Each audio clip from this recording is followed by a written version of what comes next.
Bienvenidos a un nuevo espacio delegado a las Américas, un movimiento de conciencia y acción cívica nucleado alrededor de un decálogo de principios, valores y virtudes que unen a organizaciones y ciudadanos de más de 10 países de las Américas e incluyen también España.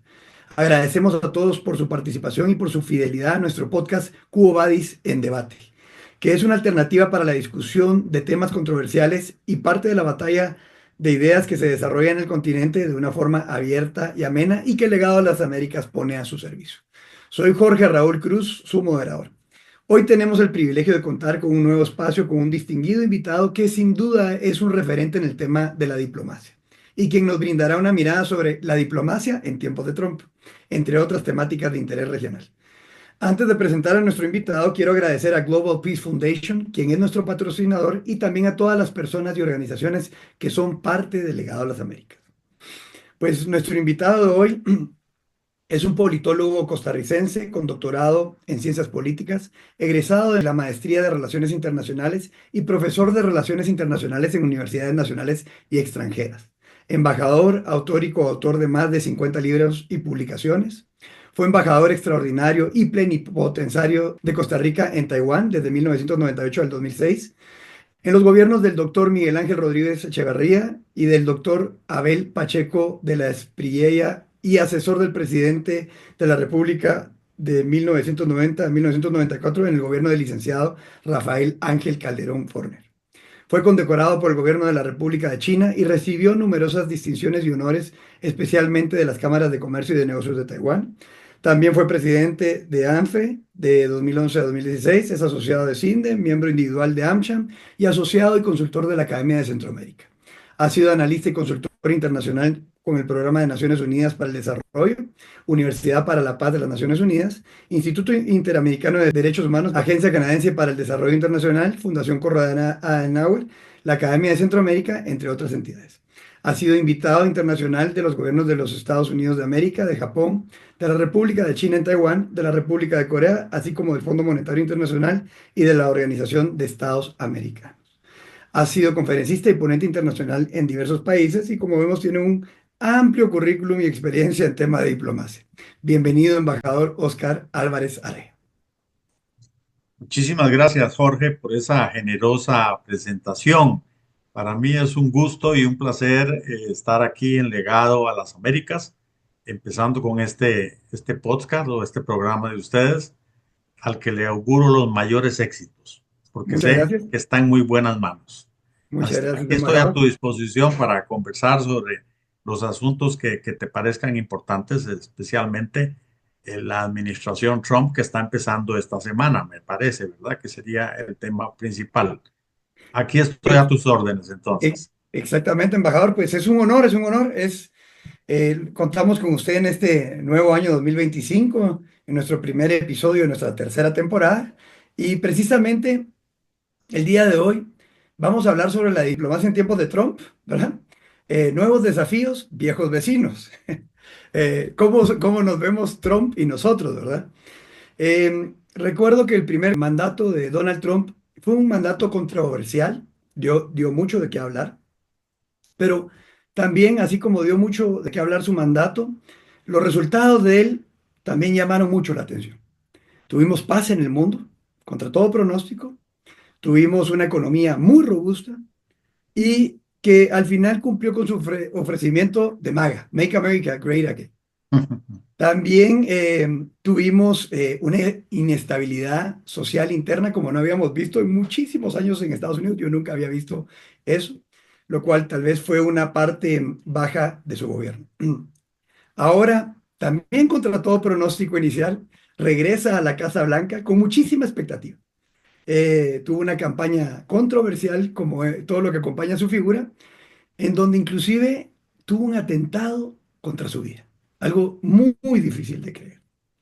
Eh, el mundo hoy que Donald Trump recibe, pues tenía razón en muchos aspectos, es decir, está patas arriba. Hay guerras en diversas partes del mundo, la economía es inestable y hay muchos factores que generan incertidumbre. También vemos que hay un cambio en la narrativa política del mundo, es decir, existía una cultura o una agenda woke que estaba en boga, pero que parece que empieza a remitir. Y bueno, todo eso genera incertidumbre también en Latinoamérica, pues el mismo Donald Trump ha hablado directamente sobre acciones que afectan a Latinoamérica. Bueno, por eso es que hoy haremos un análisis sobre la llegada de Donald Trump nuevamente al poder en el país más poderoso y vigoroso del mundo, que encabeza al mundo libre, ¿verdad? Entonces es interesante saber qué perspectivas podemos tener para que Latinoamérica pues se suba a la ola y aproveche la oportunidad en lugar de que sea algo desafortunado para ella. Hemos iniciado con un sabor agridulce, pero todavía no voy a entrar a ese tema. Primero, embajador, quería consultarle. Donald Trump es una figura que llama mucho la atención. Yo desde que era niño lo vi. Recuerdo películas donde me generaba agrado. Cuando entró a política me generó preocupación. Pero después de un tiempo ya uno no puede tomarlo como una persona eh, que no tiene esa enorme capacidad de ejecución y de análisis para avanzar, a veces incomprendido, pero que realmente levanta polvo. ¿Qué opinión le merece usted la figura de Donald Trump?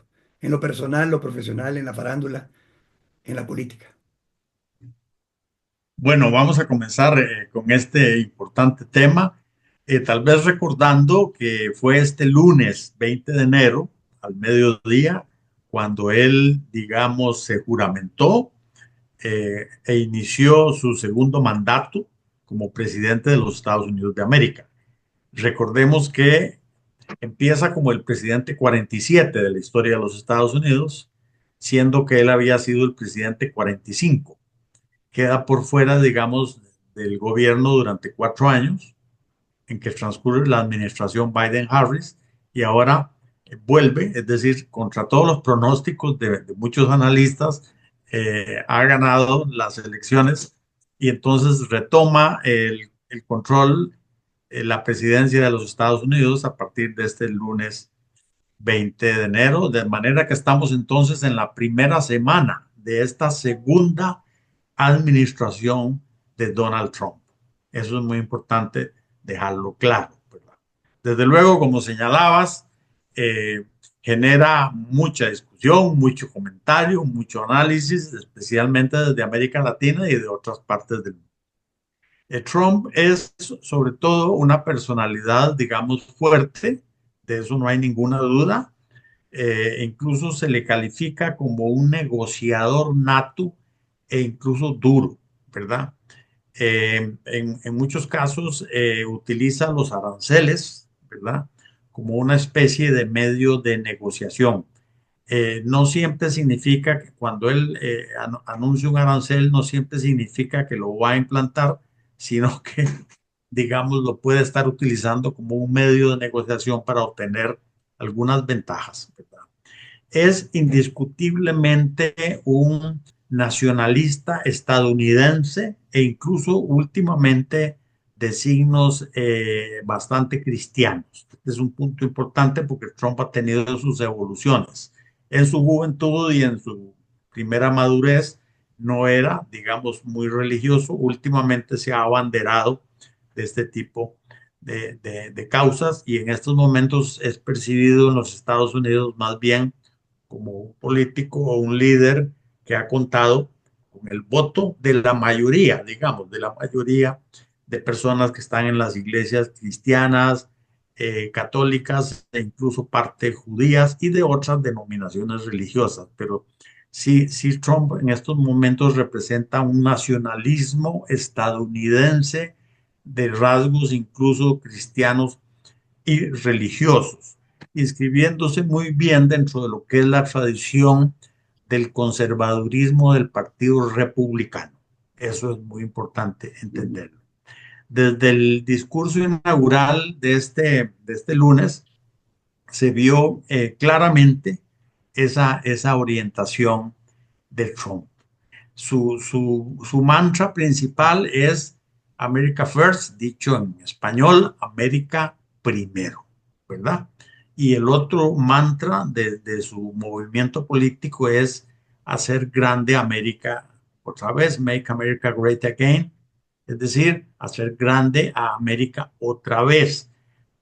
Ambos mantras con una clara orientación patriótica, nacionalista, pro-estadounidense. Aclaremos el término. Algunas personas piensan que el nacionalismo es... Sí, hacia cada el nación cuando es nacionalismo lo puede específicamente para adoptar, Estados Unidos.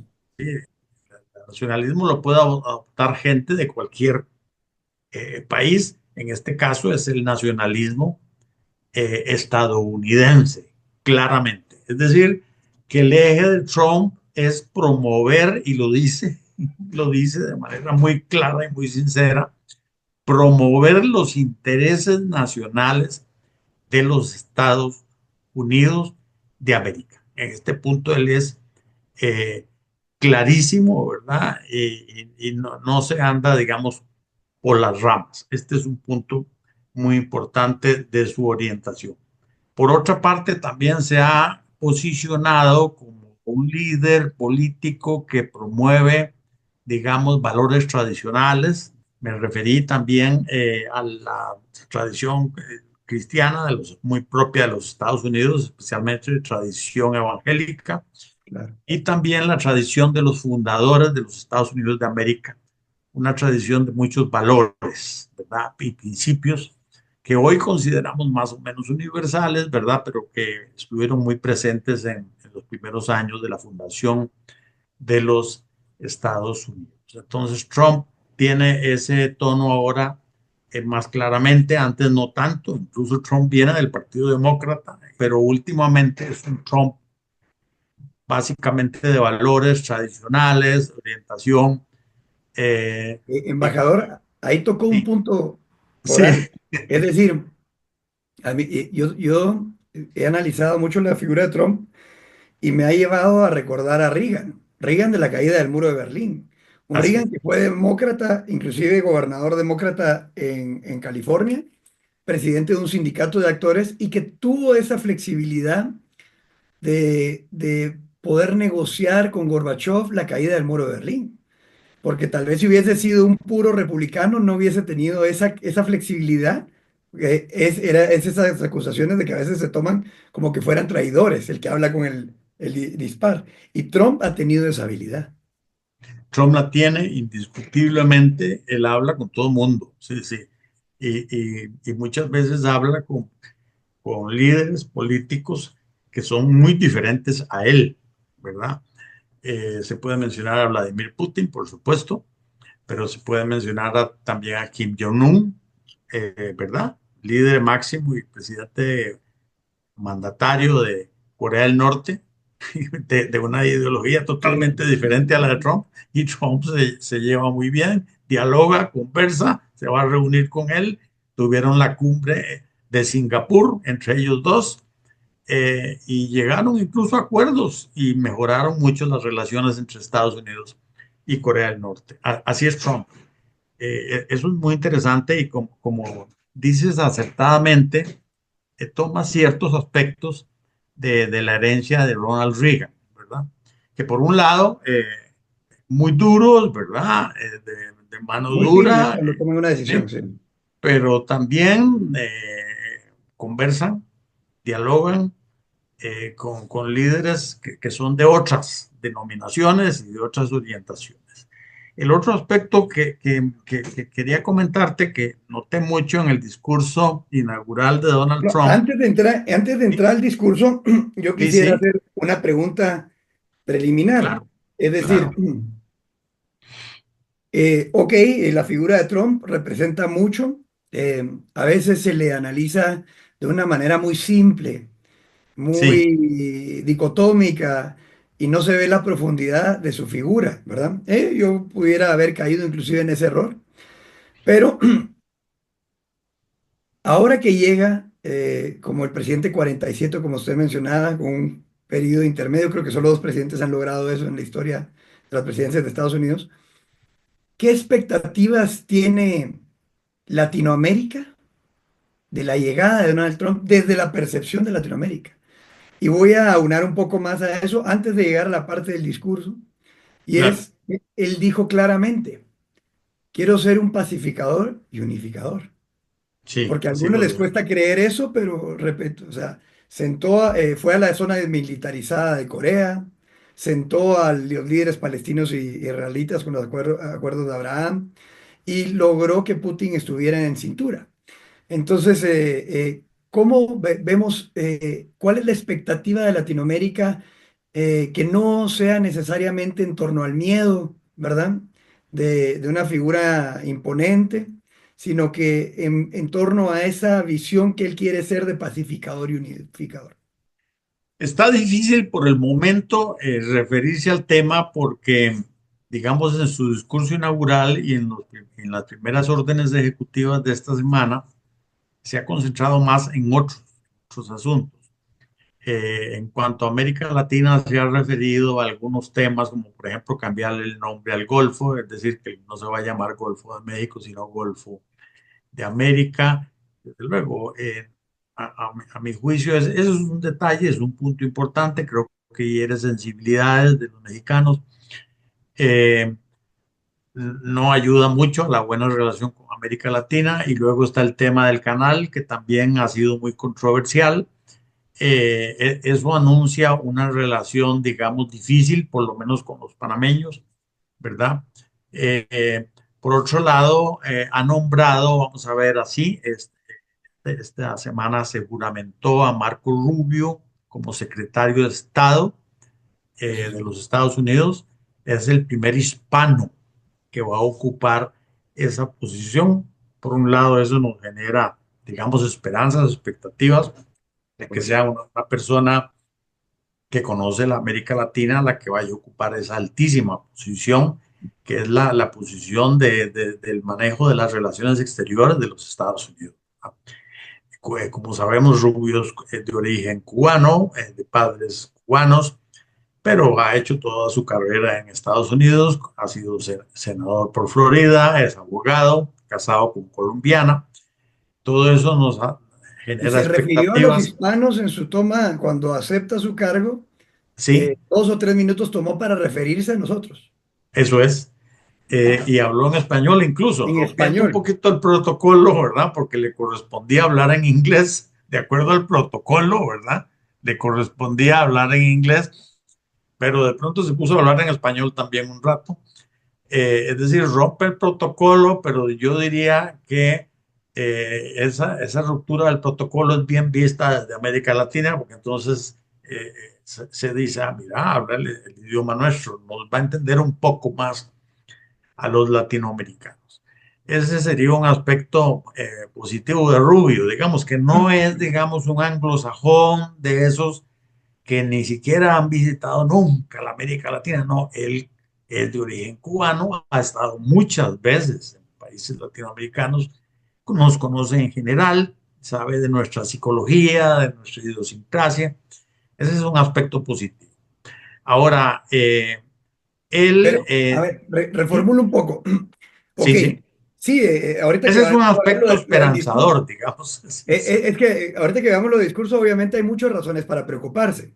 Pues que decía que sí, es un sabor agridulce, pero pues que decía las expectativas de América Latina, como tratando de reenfocar, porque usted decía al inicio que Trump es un negociador nato y que él, digamos, tiene una narrativa para ganar posicionamiento en relación a una negociación. Si vemos, nombra a Rubio, hispano, y se refiere en sus temas, no quiero entrar todavía al discurso, pero muchos temas nos atañen a nosotros. Entonces, ¿habrá forma para Latinoamérica en esas expectativas de dar un giro de 180 grados, es decir, proponer cosas que sean interesantes para Estados Unidos, que nos claro, permitan negociar de otra forma? El nearshoring, yo no sé, mil cosas, pero desde una visión que entendemos es nacionalista en torno a Estados Unidos. claro. Sí, sí.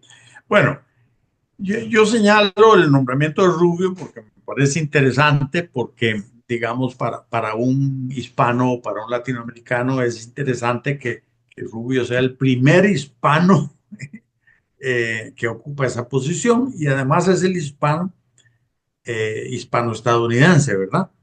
El que ha ocupado la mayor posición, digamos, en el sector público de los Estados Unidos. Ese es un detalle, pues, claro. importante.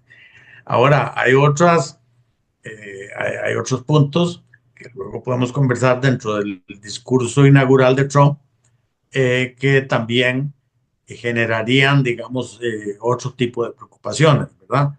Es decir, si la política exterior de la administración Trump hacia América Latina va a generar muchos conflictos, muchas confrontaciones, en lugar de soluciones de paz, ¿verdad? Ya ese es otro tema, podemos tocarlo ahora. No, Sí, entremos al tema del discurso entonces. Es que sí, todos nos sí, lleva ahí porque fue muy interesante, muy bueno, he de sí, decirlo, hasta yo diría que bastante bien planteado desde una visión formal, definitivamente no agradable para Latinoamérica. Definitivamente no es agradable, es sí, complicado, nos pone en una situación compleja. Y ¿cómo afecta ese discurso? Es decir, en cuanto a la imagen de Estados Unidos con Latinoamérica y teniendo en cuenta sí, sus formas y su lenguaje directo y frontal. O sea, yo me iría claro, más allá, es decir, a las sensaciones que generan cuando se le hace la pregunta de que cuál sería su relación con Brasil, creo que fue la pregunta que le hicieron cuando él ya estaba en el despacho Oval, y él dice, ellos nos necesitan a nosotros, pero nosotros no los necesitamos a claro, ellos. claro, Digamos, ver esa forma de trato que tiene él, pero dentro del el núcleo del discurso de toma de posesión de Trump, el primer tema que él abordó fue la migración, y desde una sí, perspectiva muy dura.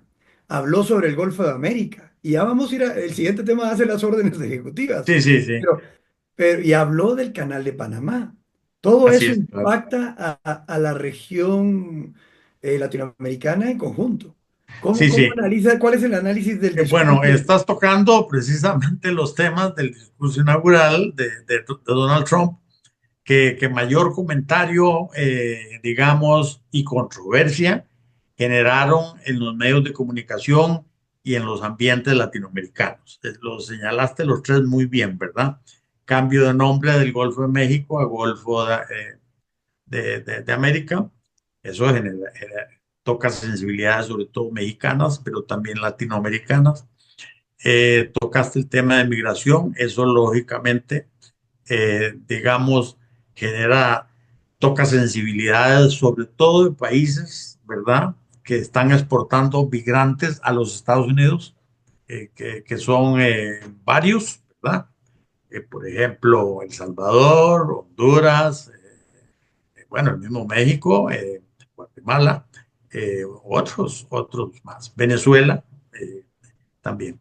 Entonces, el trato duro en que él se refiere a estos temas genera preocupaciones desde la América Latina, por supuesto.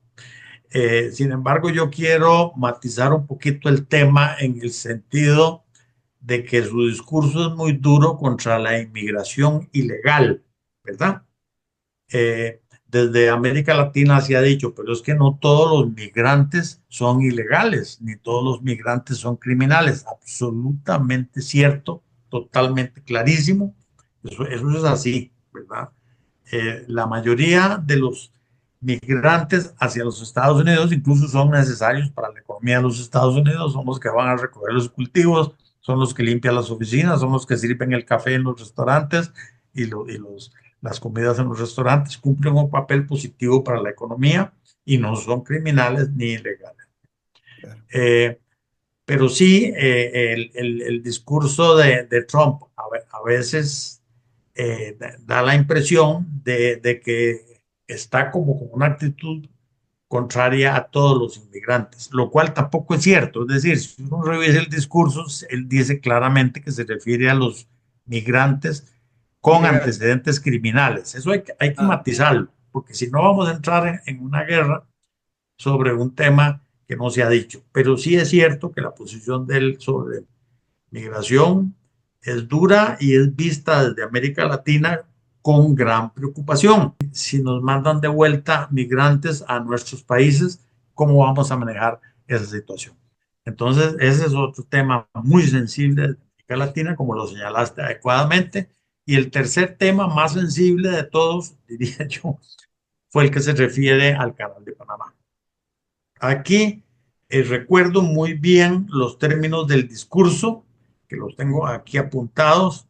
El presidente Donald Trump se ha referido al tema del Canal de Panamá en los siguientes términos. Él afirma que el Canal de Panamá lo construyeron los estadounidenses, lo cual Es históricamente es cierto. cierto. Eh, Luego dice que el canal se les cedió a los panameños, prácticamente se les regaló, se les obsequió, él dice así. En realidad se vendió por $1, ¿verdad? Según los tratados Torrijos-Carter. Eh, Luego él dice que de acuerdo a los términos del contrato, el canal era para que lo manejara Panamá. Pero la queja de Donald Trump actualmente es que él afirma que el canal en estos momentos lo está manejando China, es decir, la República Popular China, ¿verdad? Lo cual son palabras mayores, es decir, lo que está diciendo es de palabras mayores. Yo he investigado el tema, ¿verdad? En cierta medida tiene razón Trump, en el sentido de que, por ejemplo, la empresa, digamos, de acceso, de entrada y de salida al canal son empresas hongkonesas que actualmente son parte de la República Popular China. En ese sentido, sí es cierto que hay presencia china, tanto en la entrada como en la salida del canal. Luego también es cierto que hay una empresa china con un proyecto de construcción de un ferrocarril paralelo al canal de Panamá.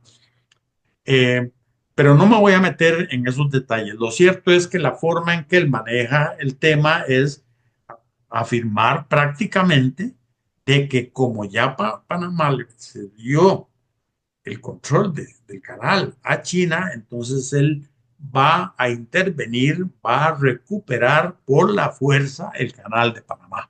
De ser necesario, sí. Entonces ya eso sí, digamos, es un tema, digamos, muy delicado que anuncia muchas tensiones y conflictos en la relación entre Estados Unidos y Panamá desde el día uno de la segunda administración Trump. Indiscutiblemente es un tema controversial. ¿Por qué? Porque está de por medio Desde la, antes del día uno, porque ya lo había hecho público. y está de por medio la soberanía eh, panameña, el punto de vista de la soberanía nacional de Panamá, está de por medio los tratados Torrijos-Carter que se firmaron durante la administración del presidente Jimmy Carter, ¿verdad? Pero entonces ya se está abriendo. Sí, yo quiero aclarar que, digamos, estoy tratando de ser bien objetivo en este tema y señalar que también los tratados Torrijos de Carter hay cláusulas de neutralidad, en el sentido de que allí se estableció que el canal debería mantenerse neutral Ujú. respecto a cualquier potencia, es decir, el canal debería ser neutral respecto a Estados Unidos, respecto a cualquier potencia, respecto incluso a cualquier nación, ¿verdad? El canal debería servir simplemente al comercio internacional, ¿verdad? A los buques que pasaran por allí, sea con fines militares o comerciales, pero no inscribirse en ninguna orientación política. Eso sí está contemplado en los tratados Torrijos-Carter y de eso se está valiendo, digamos, Trump para decir, ustedes no están respetando la cláusula de neutralidad, ¿verdad? Porque le están dando un excesivo control o influencia eh, en el canal a la República Popular China. Ok, aquí lo que se refleja es, algunos amigos me dicen, ya viste que ya va a invadir Panamá. No, no, tampoco, tampoco, digamos, nos adelantemos a los acontecimientos. Digamos, hay que recordar que el estilo de Trump es un estilo de negociador duro y nato, ¿verdad? Que él a veces utiliza las amenazas, no estoy diciendo que me parezca bien eso, sino simplemente él utiliza las amenazas de un objetivo muy elevado para luego obtener un objetivo más moderado, de menor calado. Claro. Entonces, al decir él, voy a intervenir y recuperar el control del Canal de Panamá, puede ser que en realidad esté buscando un objetivo menor, que podría ser, según le leí en su discurso y le escuché, también le escuché, podría ser que se queja de que a los buques estadounidenses se les están cobrando tarifas muy altas, dijo, incluso Sí, a los de la Marina, es decir, a los de la Marina estadounidense así les es. están cobrando tarifas muy altas. Ahí expresó como una especie de queja respecto al trato que se les está dando a los buques estadounidenses. Dice que incluso se les da maltrato, que se les da un trato discriminatorio e incluso se quejó amargamente del excesivo control que tiene China sobre el canal de Panamá. Entonces, aquí podría ser que Trump en realidad esté manifestando una especie de queja al gobierno de Panamá, al gobierno del señor presidente Raúl Mulino, en el sentido de que Panamá va a tener que rectificar en alguna medida, digamos, su La postura al administración. respecto para garantizar la neutralidad del canal de Panamá. Eso sí podría ser un posible, digamos, objetivo de menor calado de la administración Trump, ¿verdad? Lo que pasa es que esto, desde luego, es una bomba informativa. Digamos, si usted plantea este tema en este momento, lógicamente es un tema muy atractivo para los medios de comunicación y que además tiende a generar grandes polarizaciones y puntos de vista, sea de China, sea de Panamá, sea de los mismos Estados Unidos, o sea de otros actores latinoamericanos que inmediatamente van a intervenir y a opinar sobre el tema. Ya opinó Nicolás Maduro, ya opinó Gustavo Petro, ya opinó China, ya, ¿verdad? Ya opinaron incluso líderes políticos estadounidenses. Entonces ya se convirtió en un tema muy polarizado, muy controversial, en que Pero, es muy difícil encontrar, digamos, la verdad tal y como pero es es la verdad. a lo interno nuestro. Y por eso es que yo le Sí, preguntaba al inicio, ¿hay forma de darle un giro de 180 grados? Como usted lo dice, el canal de sí, Panamá dijo que no descartaba la intervención militar, pero tal vez lo que está pidiendo en el fondo, en el análisis del discurso, es lo que usted menciona. Es decir, sí, respeten los acuerdos, trátennos bien porque nosotros les dimos el canal, ¿verdad? sí. Y no Yo me metan a China inclino ahí. por esa hipótesis, ¿verdad? Digamos, yo no estoy viendo como analista que soy, ¿verdad? Los analistas tratamos de ser realistas, incluso en la medida de lo posible, como amigo de la paz que soy, ¿verdad? A los conflictos trato de bajarles un poquito los decibeles, ¿verdad? Entonces, si en algún momento la gente dice, bueno, ya viene la intervención militar, ya vienen los marines para Panamá, yo estoy en una posición de Hay cómo abordarlo. tranquilicémonos, enfriémonos, hagamos un análisis del tema, veamos si en alguna medida Trump tiene razón en las quejas que está Y, presentando. Panamá y también tiene, hagamos una contrapropuesta. Y eso me lleva, ¿verdad? interesante lo del canal de Panamá, Sí, también me lleva a, ya pasando un poco también a las órdenes ejecutivas, que también lo mencionó en su discurso inaugural, sí, es sí, el hecho de apelar o hacer analogía a la ley de enemigos extranjeros y declarar a los sí, carteles del narcotráfico como terroristas. Inclusive sí, decir que Cuba es un país que apoya a terroristas. Eso sí, porque recuerde que nuestra región tiene una gran problemática con ese tema. Y vi que después de esas órdenes ejecutivas firmadas, se dieron temblores y se vieron comunicaciones y acciones de varios gobiernos en relación a esto, inclusive gobiernos muy, muy en contra del gobierno de Trump, ¿verdad? ¿Cómo ve usted claro. esa situación? El del tema de los carteles, sí. Bueno, Declarar los terroristas. Ujú. sí, en ese tema claramente él, digamos, no solo en el discurso inaugural, sino anteriormente, en sus declaraciones anteriores, él se ha presentado claramente como un mandatario de línea dura, digamos, contra lo que él denomina los carteles de la droga. Le ha puesto mucho énfasis a lo que se llaman los carteles mexicanos, digamos, que operan allí en el territorio mexicano. Sí, claramente, Pero digamos, también el Tren de Aragua, y lo mencionó por nombre, el ¿verdad? tren de Aragua. Manifestó que el tren de Aragua de procedencia venezolana. Ese es, según dice, es de procedencia venezolana. Entonces, estos carteles van a tener un trato muy duro.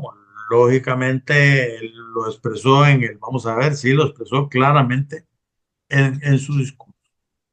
Sí, lo Totalmente. dijo abiertamente, sí. Dijo claramente que este tipo de carteles son equivalentes a organizaciones terroristas. Así fue, indiscutiblemente, eso es un tema, digamos, eh, que ilustra una posición de línea dura de la administración Trump, este segundo mandato, ¿verdad? Línea dura contra los carteles de la droga, digamos, una especie de reanudación de lo que se ha llamado, lógicamente, como la guerra contra el narcotráfico, en esos términos, ¿verdad? De guerra, sí. En el marco del terrorismo ahora, ¿verdad? Porque eso es lo que hizo. Sí, Y la sí, intervención así militar, está. ¿usted cree que vaya a utilizar la intervención militar en México, Venezuela, Colombia, Ecuador, para atender esos temas, inclusive Guatemala, ¿verdad? Bueno, yo espero que no, ¿verdad? Yo espero que no va a tener que llegar a esos niveles. ¿Por qué? Ya yo vi que la reacción de la presidente o presidenta de México, la doctora Claudia Sheinbaum, es muy fría, muy inteligente. Ella ha dicho claramente que ante las declaraciones del presidente Trump sobre estos temas que competen a México, ¿verdad? Ella va a tratar de irlos observando y analizando uno por uno con una mentalidad muy fría, dijo, y voy a procurar de que se vaya estableciendo un diálogo a nivel institucional con las autoridades de los Estados Unidos sobre cada uno de estos temas. Le noté a la doctora Sheinbaum, digamos, como una tendencia en ese sentido positiva de no caer en lo que sería como una guerra de palabras o una eh, ¿verdad? Pugna retórica entre Washington y la Ciudad de México que sería negativa, a mi juicio, para México y para el mismo Washington, ¿verdad? Entonces yo creo que es mejor tener una relación más fría, más pausada y más negociada entre ambas partes sobre todos estos temas, ¿verdad? Y evitar al máximo esto, Es- todo tipo de intervención militar estadounidense dentro del territorio mexicano. Creo que eso no se llegaría a producir, no se llegaría a Eso producir. me lleva a a la siguiente Sí, pregunta, sí. que precisamente tiene que ver en los términos que usted está mencionando, el relacionamiento con Estados Unidos.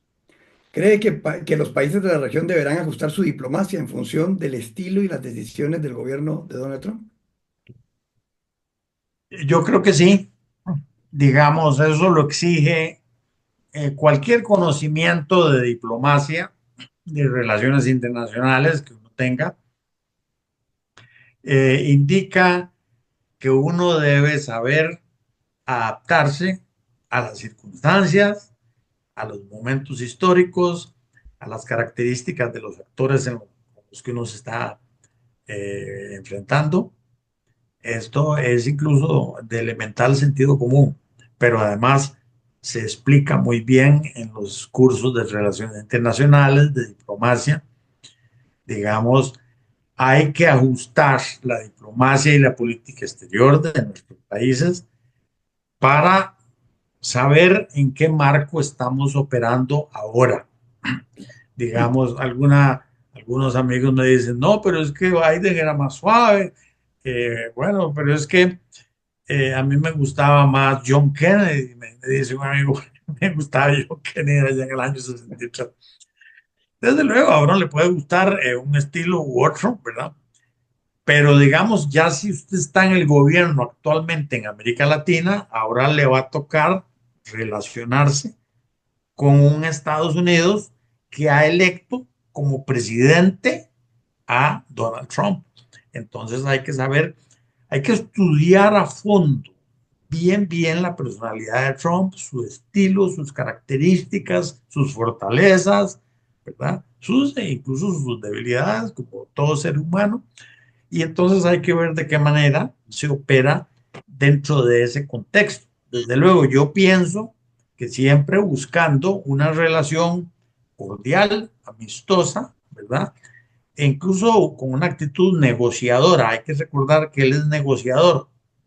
él cuando golpea la mesa, ¿verdad? No siempre es que te va a imponer un arancel o te va a generar una operación militar, no necesariamente. Puede ser que sí, pero puede ser que no.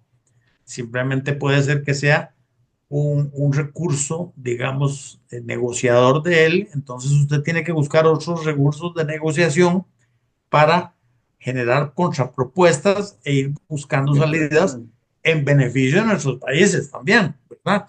Porque así como los estadounidenses tienen derecho de buscar sus propios intereses nacionales, también nosotros de este lado tenemos derecho de buscar nuestros propios intereses nacionales, ¿verdad? Llámese, por ejemplo, presidente de Guatemala, presidente de Costa Rica, o cualquier presidente de un país latinoamericano también, lógicamente, busca o es natural que busque intereses nacionales de su país, ¿verdad? Está bien.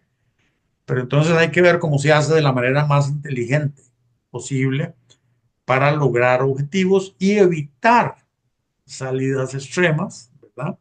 Ojalá evitar operaciones militares, ojalá evitar O sea, conflictos militares. Sí, hay que ajustarnos porque efectivamente sus actos vienen tras sus palabras si nosotros no estamos atentos a sus objetivos y cómo eso lo podemos sí, conciliar con nosotros.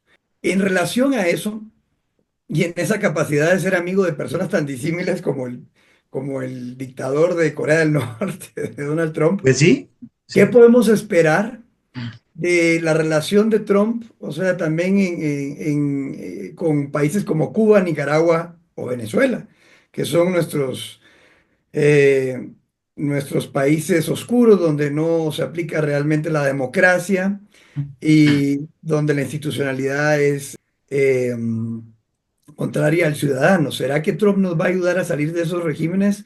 ¿O él va a poder tener la habilidad, o ellos van a tener la habilidad de negociar para sostenerse? Si uno se guía por la narrativa de su campaña electoral, ¿verdad? Que ha durado incluso no solo meses, años Sí. de campaña electoral. Y si uno se guía por el discurso inaugural y por las primeras órdenes ejecutivas y sus primeros nombramientos, muy importante, los primeros nombramientos en seguridad nacional, en el Departamento de Estado, en defensa, etcétera, la Agencia Central de Inteligencia. Si uno se va guiando por eso, por esas señales, eh, indican que viene una administración Trump con una línea dura respecto de estos gobiernos que has mencionado. Llamémosles el de Cuba, Venezuela y Nicaragua, esos tres. Gobiernos, digamos, caribeños, ¿verdad? Que están aquí en el vecindario. Y Trump los identifica claramente como gobiernos que no respetan ni la libertad ni la democracia, según su propio discurso, ¿verdad? Entonces, incluso está nombrando de secretario de Estado, es decir, al que le va a manejar los temas diplomáticos internacionales, está nombrando a un cubano americano, ¿verdad? Claramente Contrario al está, régimen de Cuba, claro. claro, es un cubano americano de Miami, ¿verdad? Que lógicamente tiene una formación y una experiencia totalmente diferente a la de los cubanos que viven ahí en La Habana, ¿verdad? Y a los que gobiernan en La Habana. Entonces, sí, viene un gobierno duro, duro. La administración Trump va a ser de línea dura contra estos tres gobiernos que has mencionado. Eso sin ninguna duda. No Ok. es el gobierno de Obama, ¿verdad? El gobierno de Obama ha sido el más generoso Con o el ellos, más claro. flexible o como le quieras decir, podríamos decir el gobierno más paloma, se puede decir en términos diplomáticos, eh, más generoso, más flexible con Cuba, ¿verdad? Eh, Así como Jimmy Carter también fue muy generoso Con ellos. con Ortega. Este tipo de líderes políticos marcaron un tipo, un estilo de hacer las cosas. No estoy diciendo que esté mal ni que esté bien, simplemente es diferente. El estilo de Trump se parece más al de Ronald Reagan. es de una línea más dura. Ellos piensan que la paz se obtiene por medio de la fuerza, ¿verdad? Por medio de amenazar con establecer aranceles, con medio de amenazar para una operación militar, incluso en algunos casos hasta se podría recurrir a la operación militar. Mm. Porque él siempre dice, dejémoslo claro, Trump siempre dice todas las opciones están sobre la mesa, ¿verdad? Incluso en el tema de Venezuela, de Nicaragua y de Cuba. Todas las opciones están sobre la mesa. Significa que están sobre la mesa las posibilidades diplomáticas, sanciones comerciales, sanciones económicas, sanciones de otro tipo, e incluso una operación militar está sobre la mesa como posibilidad, ¿verdad? Alguna gente diría, uy, qué horror, entonces ya se viene la invasión. No necesariamente, no necesariamente. Su estilo es de decir que todas las opciones están sobre la mesa y es un estilo duro de hablar fuerte, ¿verdad? De ahí, de pasar de las palabras a los hechos, hay mucho trecho, ¿verdad? Hay mucho trecho. Hay que cometer muchos errores diplomáticos. Sí, sí, A si uno lo ver, provoca, si uno lo provoca, ¿verdad? Sí, y ahora, embajador, para ir cerrando esta claro, interesante charla que hemos tenido el día de hoy, ¿qué rol podrían jugar países pequeños como Costa Rica, Guatemala, Paraguay, en promover un diálogo más equilibrado y constructivo con Estados Unidos y América Latina? Y doy un dato adicional, teniendo en cuenta que hoy un gran aliado de Estados Unidos solo tiene a dos aliados en Latinoamérica, que son Paraguay y Guatemala, que está Taiwán. ¿Cómo pudiéramos nosotros aprovechar nuestra posición geoestratégica, ese acercamiento diplomático que tenemos con Taiwán, y cómo podemos construir con una administración como la de Trump, que pues no nos tiene tan en cuenta? claro. Yo sí creo, estoy seguro que Trump no va a ver como enemigos o como adversarios a países como los nuestros. Cuando digo nuestros me refiero a tuyo, Guatemala, me refiero incluso al Paraguay, eh, me refiero, como dijiste, a Costa Rica, ¿sí? Yo agregaría a República Dominicana también, ¿no?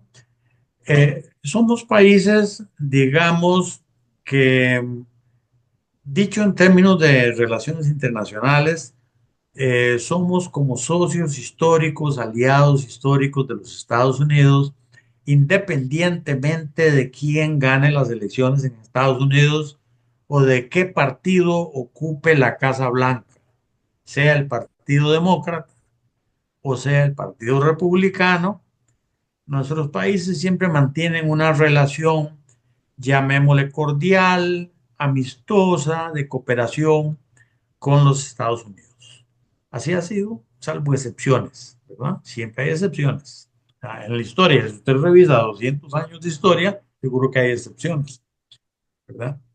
Pero en general tenemos una relación cordial y amistosa.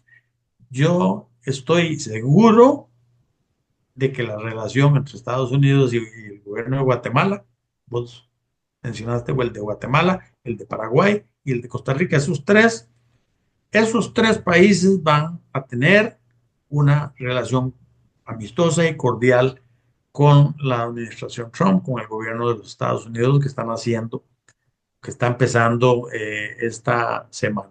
En ese sentido no me cabe la menor duda. Y también mencionaste a Taiwán, el tema de Taiwán. Trump tiene y tuvo durante su primera administración una relación muy positiva con la República de China en Taiwán y me parece que él la va a retomar en esta segunda administración. Es decir, él más bien a Trump lo que se le ha notado en su campaña electoral, en su narrativa de campaña, es un tono más bien muy crítico de China, hasta el punto de que muchos definen que la administración Trump tiene como adversario principal a la República Popular China, o más bien al gobierno, el gobierno de la República Aunque Popular lo China. invitó a la toma de posesión a su presidente, ¿verdad? Sí, ve qué Busca una buena interesante, relación. ve qué interesante, ahí se ve una vez más el negociador, los trata muy duro, los critica fuerte por diversos temas, pero sin embargo le dice, venga a mi, a mi investidura presidencial. Y entonces Xi Jinping declinó a asistir, ¿verdad? Eh, me lo esperaba. Pero fue su vicepresidente, fue. O Sí, sea, sí, sí. Entonces, es más, te voy a agregar otro detalle. Resulta que el Congreso de los Estados Unidos ya decretó que TikTok queda fuera de circulación en los Estados Unidos, la gran empresa china. sí. TikTok queda fuera de circulación según el Congreso de los Estados Unidos. Y llega Donald Trump y desde el primer día dice, no, no se preocupe, TikTok, yo voy a mediar para que ustedes de nuevo empiecen a funcionar en los Estados Unidos, ¿verdad? Pero, Claro, pero claro, tiene que venderle el 50% sí, sí. O sea, hizo la claro. negociación, negoció. Tendrían que darnos una participación de un 50% en las acciones, ¿verdad? Y entonces le dicen, por ejemplo, que quién podría comprar eso. Dice, bueno, por ejemplo, Elon Musk podría comprar ese 50% de TikTok. Hasta precio le puso, un día. Es decir, aquí se ve claramente que una posición dura contra China y critica diversos aspectos de China no significa que no esté dispuesto a hablar e incluso a negociar con ese adversario. Es un adversario, ¿sí? ¿Verdad? Pero está dispuesto a hablar y a conversar. Por Cabal, eso hay que tener cuidado en las visiones, digamos, maniqueas de decir, es que Trump es enfrentarse a bueno él. o es malo, o es que los chinos, ¿verdad? Con los chinos no se puede hablar, con los coreanos no se puede hablar. No, la visión de Trump es muy diferente. Es, yo hablo con todo el mundo, yo amenazo por aquí, aranceles, sanciones, etcétera, pero eventualmente llego a acuerdos, ¿verdad? Correcto. Es Y así decir, fue como, un negociador nato, ¿sí? y cierra con las palabras con las que inició usted, dijo, es un negociador nato. Sí, Y así bueno, es. y también surge una idea interesante, ¿verdad? Un bloque regional para la negociación con Estados Unidos que tiene ciertas similitudes. Guatemala, Costa Rica, Paraguay y República Dominicana, con el apoyo de Taiwán, pueden ser una herramienta de negociación muy interesante para Claro manejar que sí. esa fuerza de Trump, ¿verdad? Claro que sí, nosotros podemos cumplir un papel. Nosotros somos pro democracia, somos pro paz, somos países pequeños, incluso Costa Rica ni siquiera tiene fuerzas armadas, ¿verdad? Entonces creemos firmemente en el derecho internacional, en la solución pacífica de las controversias, de manera que estamos dispuestos a ayudar donde sea, en lo que sea, a que los conflictos se desactiven, a bajarles los decibeles y a que se encuentren salidas pacíficas y negociadas a las diferentes controversias. Somos pro paz y pro democracia. Gracias. Quiero agradecer al embajador Óscar Álvarez Araya por esta interesante charla y por su tiempo el día de hoy en nuestro podcast América Cubo Badis en debate. Hemos llegado al final. Gracias a todos a quienes nos sintonizaron en nuestras plataformas. Esperen nuevos espacios. Que tengan buen día. Lo mejor para todos ustedes. Gracias, embajador. Muchísimas gracias a ustedes.